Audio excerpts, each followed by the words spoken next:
my pleasure to introduce Mark Palmer. Mark is the Chief Financial Officer of Catholic Relief Services. Mark will moderate our panel on the outlook of Catholic institutional investors and introduce our two panelists. Thank you. Thanks, Ryan. Great to be with the group this afternoon. So I think I'm going to start with two comments. First, if you're expecting me to carry forward Terry's theme, I'm not going to be doing that. He certainly stretched and challenged us, so that was great before the coffee break. Thanks, Terry. Greatly appreciate that. The second comment is I don't think there are any doctors up here, so although we'll love being called whatever you desire to call us, but just to set that straight. So this morning, one of Carolyn's thoughts and recognitions was that these days are really creating a community and really drawing together a group of people with sort of common thoughts and a common focus in terms of this whole construct. And so this session sort of brings a different element of people relative to engagement in that community. Specifically, as Ryan said, the outlook of Catholic institutional investors. And certainly in Sister Helen's talk this morning, she talked about the nature of the opportunity of Catholic institutional investors and specifically religious institutions, religious communities, in terms of the potential engagement and looking at and thinking about impact investing. And so that's a bit of what we're going to be talking about this afternoon. Two speakers, let me introduce. First, Steve Schott. Steve has about 25 years experience in investment consulting. He started with Drexel Burnham in New York, and then launched his own group, the Schott Group, which later he merged with CapTrust and is now a part of CapTrust Advisors. Very important for me to recognize, and not often enough do I have an opportunity to express appreciation, Steve has also been, for about 9 years now, on CRS's investment committee and provides great support and great advice, offering his time and talent for CRS. So we greatly appreciate that. Jim Ryan has about 30 years working with Bank of America Merrill Lynch. Important to note, he's a Notre Dame grad. Very important to note. And of particular interest on an overall basis for Jim is socially responsible investing and working with Catholic institutions and clients. So let me lead this off, and I'll ask Steve to talk a bit about his work currently with Catholic institutional investors, and in particular, what does an institutional consultant do? What are the nature of the services you provide to those investors? Thank you, Mark. And first of all, although I wasn't a Notre Dame grad, I did grow up in a Catholic family where Notre Dame was absolutely a very important part of our life, and I got my little Notre Dame cufflinks. I know. So, the role of an investment consultant, and let me give you a little background. I've been doing this now for 31 years. 28 years ago, I started with my first archdiocese. And not unlike what you all are doing here today, I was going through the beginning of what I thought was the evolution of the socially responsible process. My firm oversees $16 billion in assets, of which half of that is Catholic institutional assets. And we're more in the archdiocesan and diocesan space. We have 43 Catholic clients. To talk about the asset allocation of our different clients, is the first choice we make as an investment consultant is making that decision between the overall equity, bond, and alternative space. Equities with the sub-asset classes of international, domestic, and small and large growth and value. Then the different types of fixed income, and then what would the impact investing would fall into, which is the alternative space. Next, we would choose the advisors for that space. We would do a search based upon the personnel, the process, the philosophy, and then the performance of the group that we would select in there. Obviously, being for the Catholic clients, we would also have, and Jimmy's going to talk a little bit about this, about the screens, about the proxy voting, and also about the look at how we could have positive social impacts. Next is a matter of monitoring the performance and the qualitative and the quantitative parts of the investment management program. For example, if a manager leaves the firm, the portfolio manager will take a hard look at that and be one of the reasons we would maybe put a firm on watch. And then there's the qualitative additional reasons of if there's any challenges at a firm, if they're getting any kind of problems, and the quantitative, which is the performance. And we want to look at the risk-adjusted performance, what they do, not just in upward markets, but in downward markets, and maintaining that. So it's kind of it's a full process, monitoring and evaluating. Jim, if you'll talk a little bit about the nature of your Catholic base, and also what do you think is their awareness? What do they think or know about impact investing? Thank you, Mark. I've been doing it about the same amount of years as Steve, 33 years now for me. We have $9 billion that we consult to. About $1 billion of that is Catholic, and our team has been at the summit for about 6 years working with Catholic clients. We're in Lower Manhattan. I've got a team of 6 people that I manage. I'm not going to continue to go over what Steve did on the process, because our process is very similar. But the additional hurdles that a Catholic institutional client needs to clear is something I think is worth spending some time on. The first, and when we talk about impact investing, and I want people to understand that decisions are made at committee meetings, investment committee meetings, sometimes during the day, sometimes at night if you've got a Catholic prep school with an endowment. Some nonprofit organizations, Catholic in nature, can't get their committee members to take time off during the day, so they do this at night. It's each one of these meetings that Steve and I preside over or work with has a life into its own, and there's a committee culture that develops there. And it starts with something that we've talked about. I was trying to figure out what could I say that's not been talked about already today. But there's been, today, there's been a lot of talk about traditional socially responsible investing and the screening out.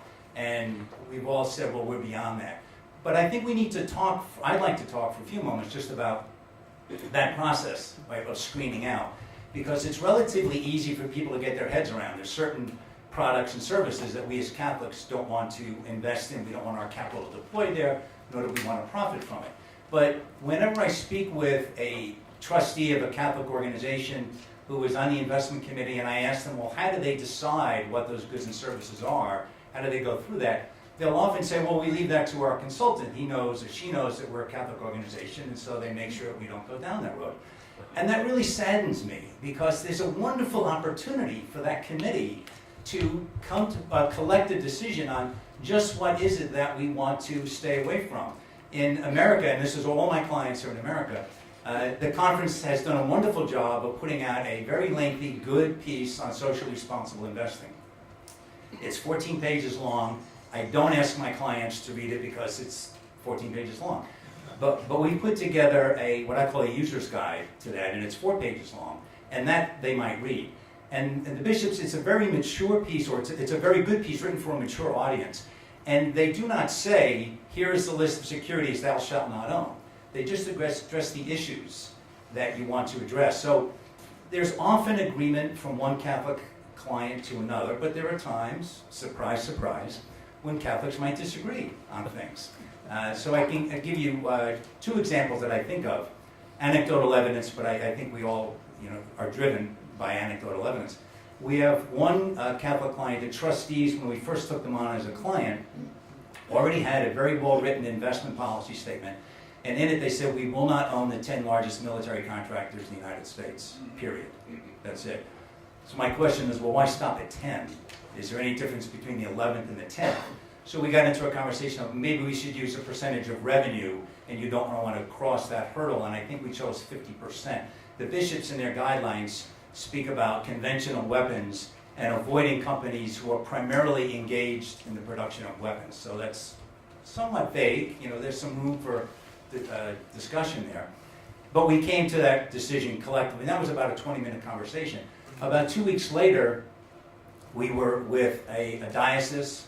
The bishop, although ultimately has the final say in this, all of the bishops that I know have an investment committee that they rely on. When we brought up the topic of conventional weapons, one of the investment committee members almost leaped out of the table at me and thundered, "What about national defense?" And I looked at the bishop, and he looked at me and pretty much said, "Okay, Ryan, this is for you." So I led that conversation on, well, why did they, and if you read their guidelines, and the bishop specifically addressed this issue. Sometimes Americans, I think, equate their patriotism with their faith, and that comes out in these meetings. So to just skip over the screening out, I think does a disservice, because that's the first place where a committee can collectively form their conscience and make a decision. The second part of it then is exercising responsible stewardship, voting your proxies in a way that reflects your faith. This is Seamus Finn's territory. He's been at this for 40 years. This whole experience of engagement. How engaged do you want to be as fiduciaries of this pot of money, as stakeholders in the company? At a bare minimum, you should at least be voting your proxies in a way that reflects our Catholic faith. And I'm pleased that at Merrill Lynch, we got Merrill Lynch to put that on our platform so that any of our clients can have their proxies voted in a Catholic fashion. So that's another place where they're trying to make the collective decisions. That leads us then to the third part of it, which is impact investing. None of our clients are there yet. Some are, but it's deals that they may have sourced themselves. One of my brothers passed away. He was a priest, the pastor of his parish, and we were managing his meager funds, but still he wanted, he wanted to help his little brother, I think he thought, in doing business with us. But he got into a conversation with me about, well, what if I wanted to invest in one of the parishioners, a woman was talking about setting up a nursery so that women could drop their children off. And I said, sure, the bishops in their guidelines give you the green light for possibly accepting a lower rate of return if that's something that you think will fulfill the ministry. He wound up not doing it because ultimately the other members of this committee convinced him that this woman really just wasn't going to be able to pull it off. So let's not go there.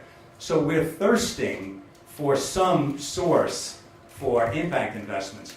But if we just start off with impact investments and wonder, well, how can any committee make that decision? Well, we're just jumping into the deep end of the pool. I think starting with what are we going to screen out, how engaged do we want to be, those are easier conversations for people to have.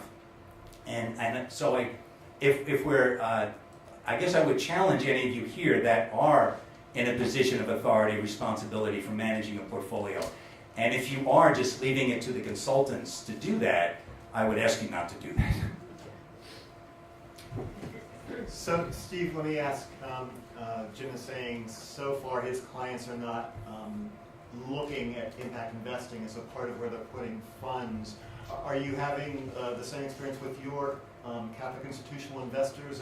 And what do you think are those steps that will ultimately get those U.S. Catholic institutional investors to consider impact investing? Well, first of all, Mark, across the board, all of the funds want to be in alignment and are in alignment with Catholic social teachings.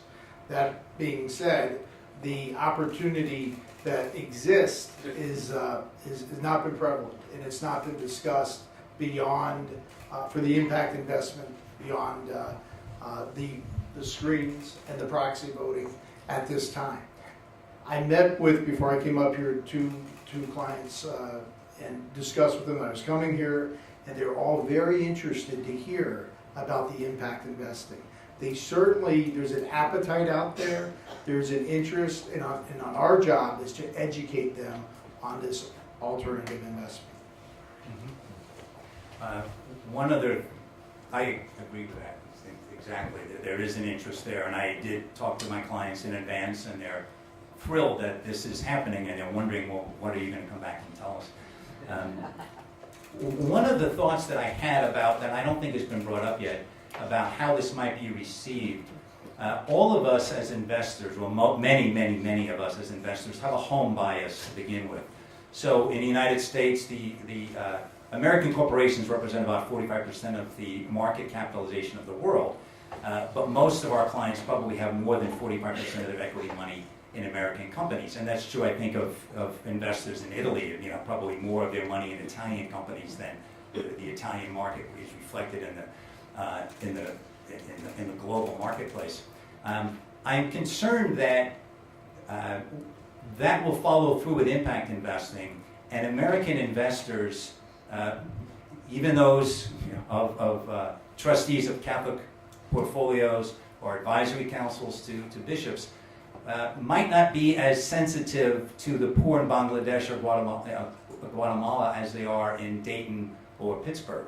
And that's one issue that I think we're going to have as consultants. Steve and I, need to have those conversations and with a clear and firm voice, put that out on the table and see what the reaction is. I'm not optimistic at the outset when the first time they hear this that they're going to be jumping all over that. So that's one of the concerns I have. The positive side of that, I think, is I have another brother who is a Cistercian, and Ernest mentions Cistercians. He is at Our Lady of the Genesee Monastery in upstate New York. He has been in this community 50 years. He's a teacher. They have no more students in America, unfortunately.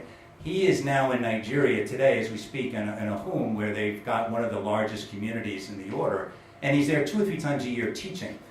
It will be relatively easy, I think, for me when I visit with his community whenever the impact investment opportunities are coming as a result of this conference. It will be easier to have that conversation there because his monastery and all communities, all religious communities, do have that global footprint.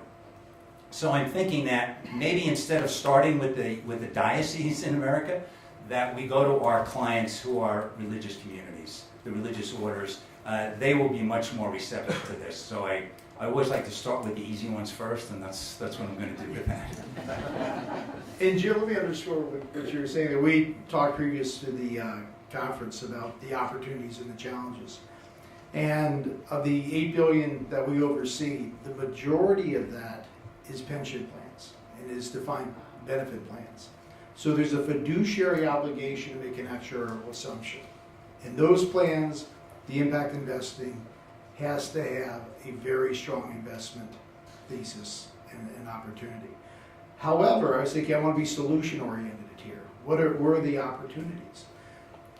As you know, that a lot of plans are going to define contribution. Something that hasn't been talked about here is a platform that could be embraced, as we have many clients that have 403B plans, where there could be an option of impact investing for the individual to make that decision. Another opportunity is the endowments and foundations. The endowments and foundations, if they're directed, perhaps it's something consistent with the mission of the impact investing. However, if it's a directed endowment, there may be an opportunity there for the trustees, along with the investment committee, to make a decision to put a portion of the funds behind that. Another thought that I had that has not been put out there yet for the last day and a half, and as this conference continues, it gets harder and harder to say things that haven't been said already. But Steve mentioned that some impact investing, I think either one of us would put in that third bucket of alternative investments or things that have less liquidity to them. As Steve said, for pension plans, it's going to be harder because there are immediate needs there for a pension plan, but for endowments and foundations, not the case. Many of our endowments and foundations have a growing percentage of their portfolio in private equity and hedge funds. Those two asset classes, for the most part, there's some changes here, but for the most part, they cannot be screened, or they're not screened. So you've got a number of Catholic institutions that have 25-30% of their portfolio that, in essence, they've given a pass to for whether or not this reflects their faith. And I understand why, because historically you cannot control a hedge fund, you cannot control a private equity fund. Again, we have some managers that will screen a hedge fund for us, but there's some problems with that. So if we are able, as a result of this conference, and however it comes to pass, that there will be impact investment opportunities brought through the church, now you've got, I think, a whole new ballgame with Catholic institutions recognizing that this is something that they should be looking at, because now they no longer have that excuse that their private equity cannot reflect their faith. Something that Sarmanel was mentioning yesterday that I was all over, and I grabbed him the hallway afterwards, is that the non-correlation of returns is something that is the holy grail of investors. So you want to have your portfolio, you don't want to have, if you have 4 equity managers, they don't want to be in lockstep, the same with fixed income. All of your asset classes you're hoping have low correlations to each other because you want to have a more stable return. If we are now talking about private equity investments whose returns are based on how many children are staying in school or how many adults are staying out of prison, that will be a wonderful opportunity for investors to say, well, that's what's driving their return. That isn't at all correlated to any of my other investments. So I think that's a real positive that we need to focus on. So those are 2 elements here. The fact that it would be a faith-based investment and it would be, have a very low, if any, correlation to other asset classes they already own, I think is a real positive. This next question I want to ask to you, and then also open up to the group. I mean, there are a good number of treasurers of religious communities here and others who themselves are responsible for investing substantial resources. There's been a sense that this flow of funding into impact investing is inevitable. I mean, it's going to be coming, and there are various causes that we talked about this week in terms of what should be a very substantial growth and a very substantial interest. We talked a little bit, but talk a little bit more, and then any thoughts or questions from the group. What unique and special concerns, as that happens and this area grows, do you think the Catholic investors will have in terms of, and need to address in terms of thinking about that? Steve, if you want to touch base first. Well, in line with the U.S. Catholic Conference of Bishops, there's several categories that are important to them. The weapons of mass destruction, chemical, biological, or nuclear. That's more of a negative screen, but they want to embrace housing, for example. They want to make sure that there's opportunities for the poor and affordable housing. Healthcare. Although there is an absolute exclusion on embryonic stem cell research or abortifacients, there are also opportunities in healthcare that Tom, for example, was talking about this morning. So there's ample opportunity to do good within the USCCB's guidelines. Yeah. Two conversations I've had recently. One where I met with a Catholic hospital and the chief financial officer said that one of his trustees had put to him recently, well, we're not investing in various things, but shouldn't we be looking to invest in things that complete our ministry? And I almost fell out of my chair and said, I'll come back to you after mid-June because I'm going to, then I explained, but I also thought it would probably be a year or 2 before this was coming on stream. So that's the first time that, and I would suspect that he was talking about something in the lines of healthcare, but that's the first time I've had a trustee, he did not put it to me directly, it was through the chief financial officer, wondering about what can they be doing, and so I think that's within healthcare. The other is, we met with the chief financial officer about 2 months ago for a diocese that is not a client, but they wanted to meet with us nonetheless. And when we told them about the social impact bond that Merrill Lynch had underwritten in November, that Sir Ronald had talked about again, so we did that underwriting. It was a small deal, it's $13.5 million. We could not even show it to many of our clients because it was just too small an offering. If they were to do it, they would have had to buy the whole thing, and nobody's going to buy the whole thing. So it was something that they were somewhat interested in, but they passed on. But we were mentioning that to the CFO of this diocese, just as an afterthought of something we had done, and he was all over that, asked me more questions, and the punchline here is that Kirsten Hill, who's the banker at Merrill Lynch who led that charge, who worked with social finance on that offering back in November, she and I are going to meet with that diocese, I think it's July, mid-July sometime. So I don't know what issues he's interested in, but he clearly has his mind set on there's something in his diocese he thinks would be worthy of a social impact bond. So I'll report back to you on that. Question or comment? I'm a Treasurer General of a congregation, and I know there are several others in the room.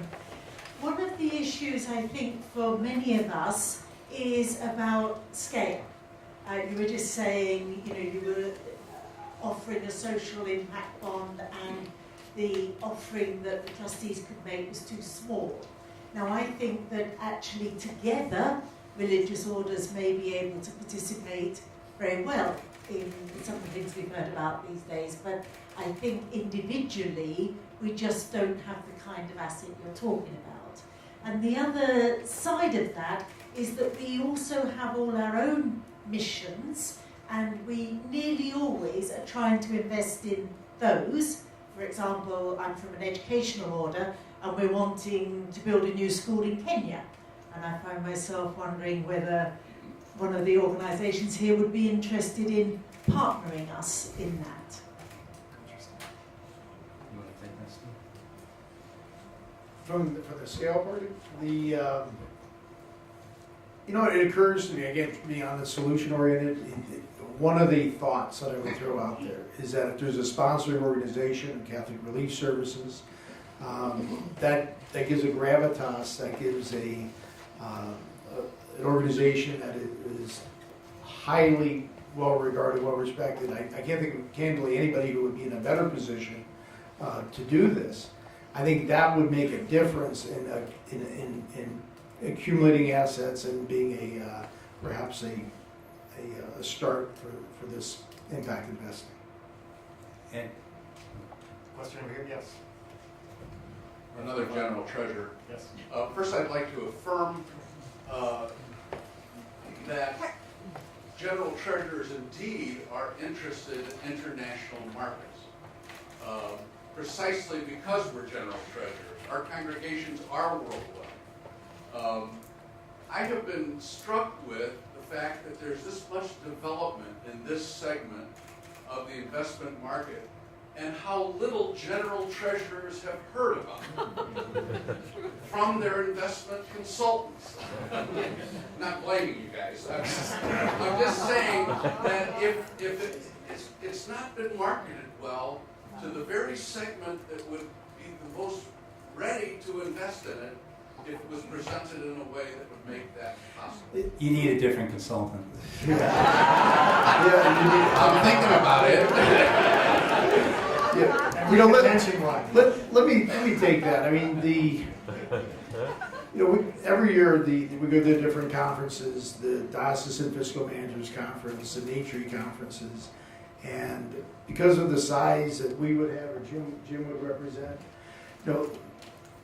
we're not only out there with our firm soliciting, but people are coming to us. And I have to tell you, I mean, the reality is we just haven't seen it. They're not at the conferences.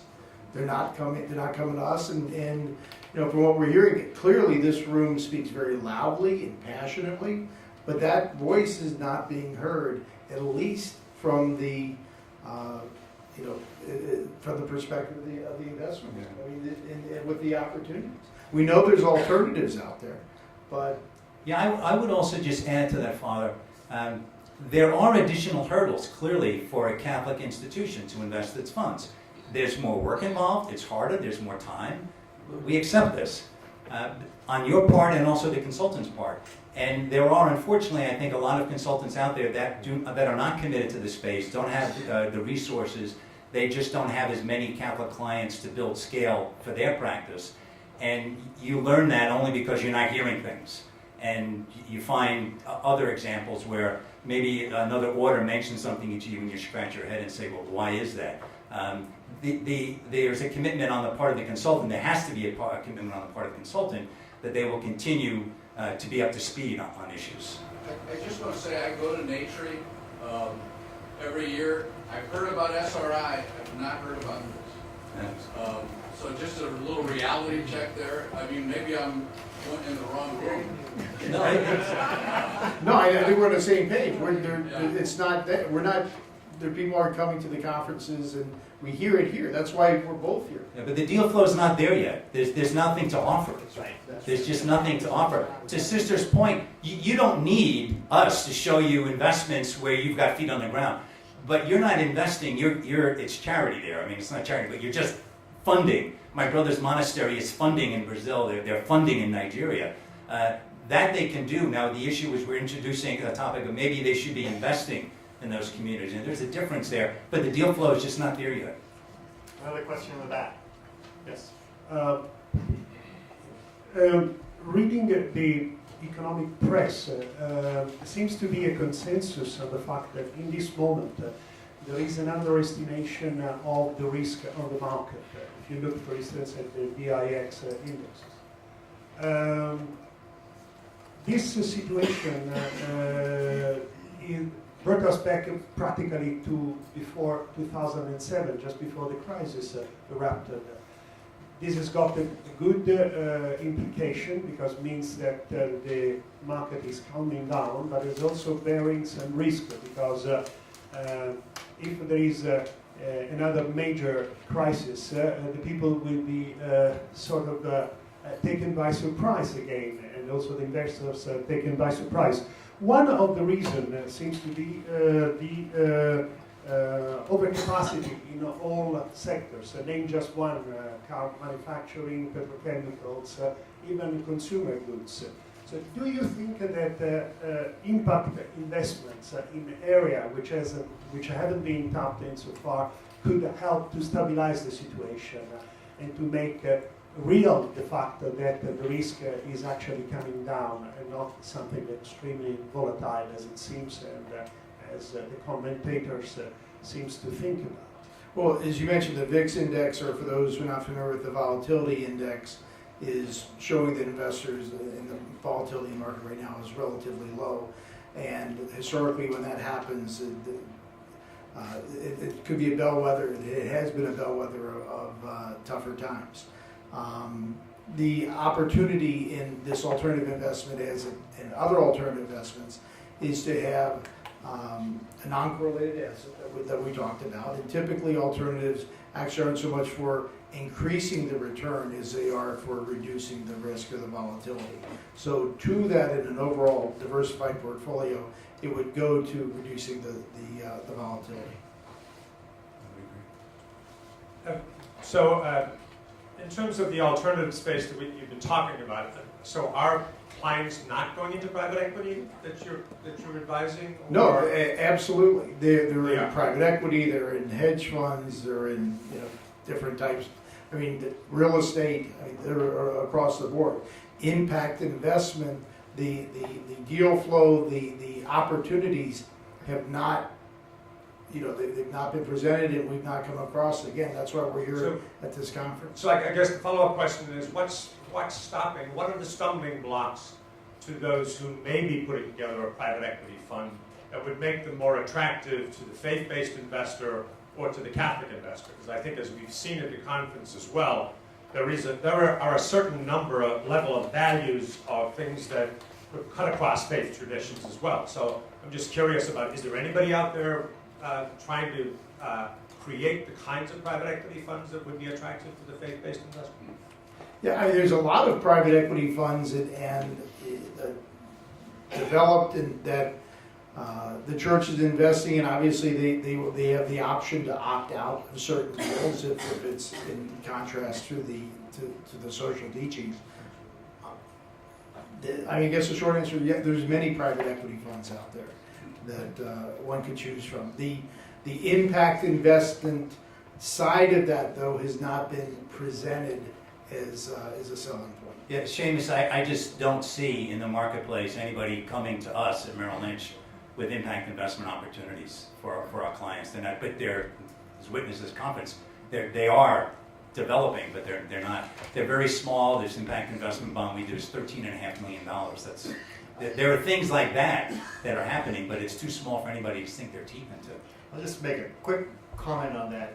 We've got 3 of our 5 investment committee members actually here at this conference, and they know quite well for Catholic Relief Services, we cannot invest in anything that is inconsistent with the Bishops' Conference guidelines, and so therefore hedge funds, private equity are not open to us. But here's something that would be open to us, and so reinforcement, potentially of that opportunity to be fully and consistently invested with Catholic social teaching may open the door. And I'm going to make one other point to what a lot of times the investment committee, again, is looking at the return. The On the pension, on the actual fiduciary side, we talked about that, where it's a little bit more challenging. They're not going to look so much as the social impact. But for endowment funds and foundations and other funds, you would need, above the investment committee, to give a directive to say, we want to embrace this. Because a typical investment committee is simply going to focus on the metrics of the quantitative performance. Mark, what's the block with the CRS investing in a private equity fund? Is it because there's no way of measuring it against the bishop's guidelines? There's no way to get assurance that in fact there wouldn't be an investment that would be inconsistent with the bishop's guidelines. And so, and Steve is one of the folks who is incredibly helpful to us in all of these discussions, as are the other members.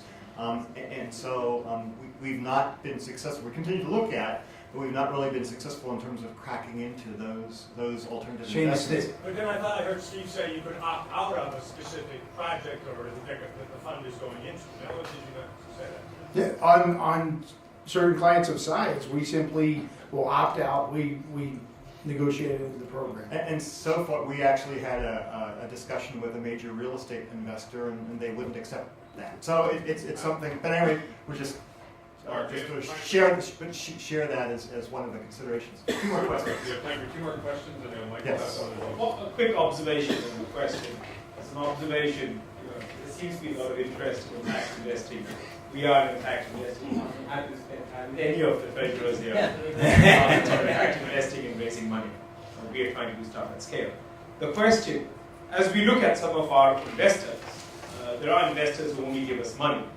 But there are investors with whom we try to create what I call strategic relationships, where we create networks where it's not just taking the money from them, but working on projects which are mutually beneficial, leveraging networks. So for example, entities, we have reinsurers who invest in us and we work with them on developing new products and bringing new products to market.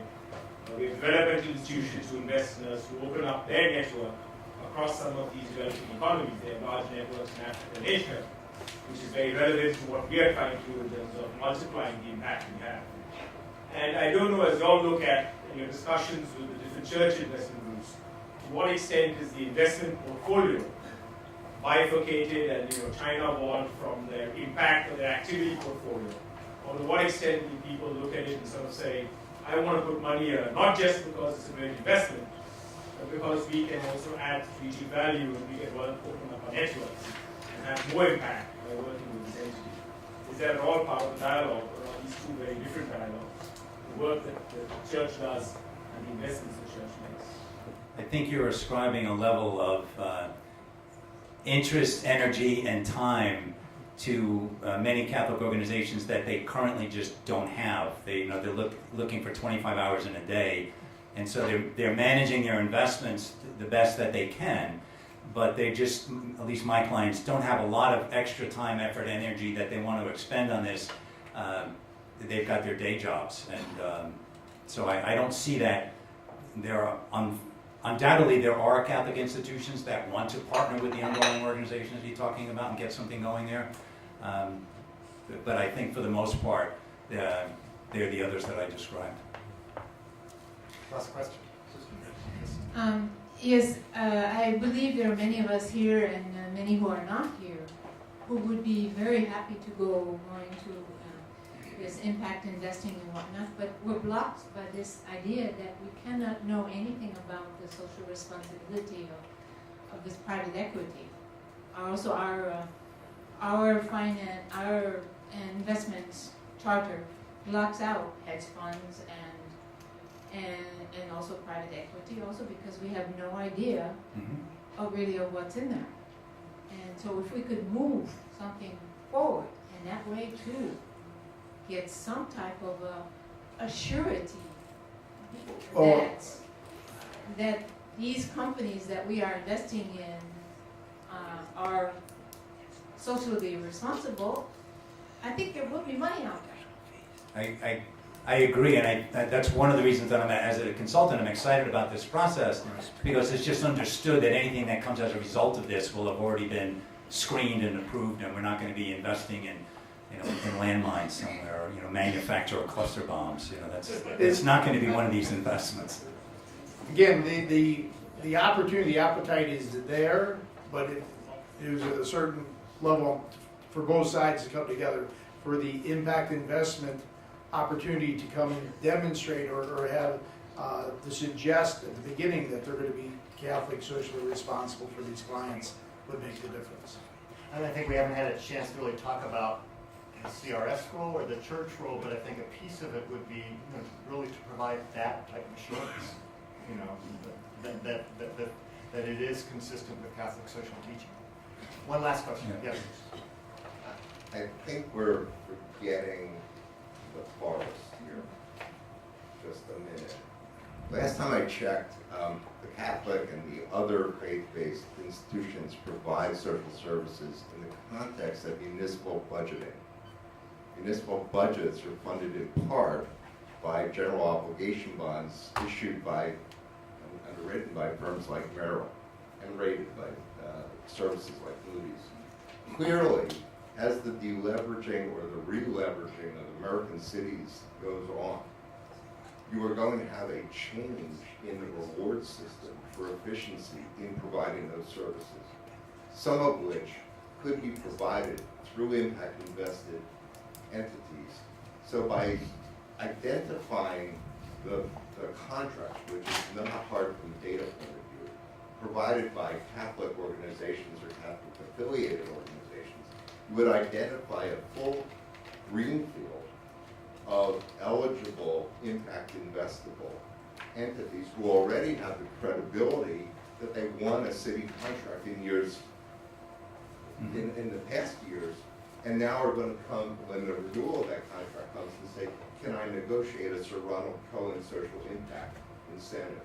So you're going to start to prime the pump of investable companies, but it requires that Jimmy's division of Merrill and the Muni Bond division of Merrill start to have a conversation on behalf of this deal flow. Good thought. To Terry's point earlier, the world's changing here, and we don't know how it's going to look a year or two from now. But I think we're on the right course. Mark, we have one last question. Does that answer Cardinal McCarran? Super. I'm not totally sure how to go about this, but there is an association of Catholic fiscal diocesan fiscal managers in the United States, and I think just about every diocese in the continental United States is represented on that. What a tremendous opportunity it would be if someone could make a presentation such as we here to that group, because they meet once or twice a year. I would suggest that would be very useful, and many good things could happen to it. I'm not sure how to approach it, but I think if someone could approach the association, actually its national director is Patrick Markey, who many of us know, who used to be a member of the USCCB staff. Well, that would open up another door, maybe that there is possibly an association of religious community fiscal managers. I know there's one for the diocese, and I would recommend that we seek a way to get in touch with them and see if there's a possibility of this general idea being presented to them. I think they'd be interested in many, many places. Your Eminence, we will certainly, on behalf of the Diocesan Fiscal Manager Conference, I'll bring that up. It's coming around the corner. I believe we represent more dioceses and archdioceses than any firm in the country, and I will, on your behalf. So Cardinal McCarrick, I'm going to be the keynote speaker on innovation to them. So I just got it. I think you're coming to Chicago then. That's a great idea, and I think Carolyn has a tip. So thank you all so much. Jim, Steve, thanks so much for your interesting discussion participation. Thank you.